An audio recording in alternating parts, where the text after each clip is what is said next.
নাজমুল হোসেন শান্ত, ভাই নাজমুল হোসেন শান্ত আবার বাংলাদেশের টেস্ট টিমের ক্যাপ্টেন হয়েছে।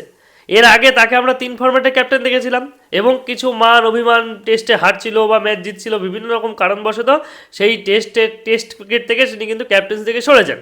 যাই হোক, সে নিবেদন করে, সরে যায়, তারপরে তাকে ক্যাপ্টেন্সি দেওয়া হয় কখনো লিটনকে, কখনো মেহেদী হাসান মিরাজকে, এরকমভাবে চলছিল। কিন্তু এখন আবার দেখা যাচ্ছে শান্তকেই আবার বিসিবি সঁপে দিয়েছে, ভাই তুমিই দায়িত্ব সামলাও। কিন্তু একাংশের মানুষ বলছে মেহেদী হাসান মিরাজের থেকে কিন্তু অনেক গুণে ভালো শান্তর ক্যাপ্টেন্সি।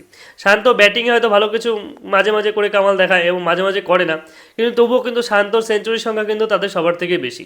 লিটন কুমার দাস বা মেহেদী হাসান তাদের থেকে সেঞ্চুরি বেশি আছে এবং ভালো স্ট্রাইক রেটও সে ব্যাট করে মাঝে মাঝে, সব ক্ষেত্রে বলছি না।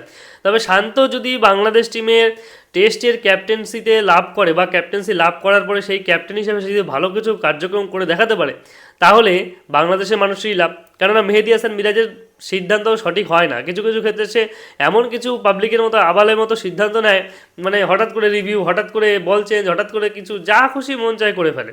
এখন কি মনে হয় আপনাদের, এই নাজমুল হোসেন শান্ত কি বাংলাদেশ ক্রিকেটে টেস্ট ক্রিকেটকে উন্নতি করতে পারবে? কি বলে হয় আপনাদের? অবশ্যই কমেন্টে আপনাদের মতামত জানাবেন।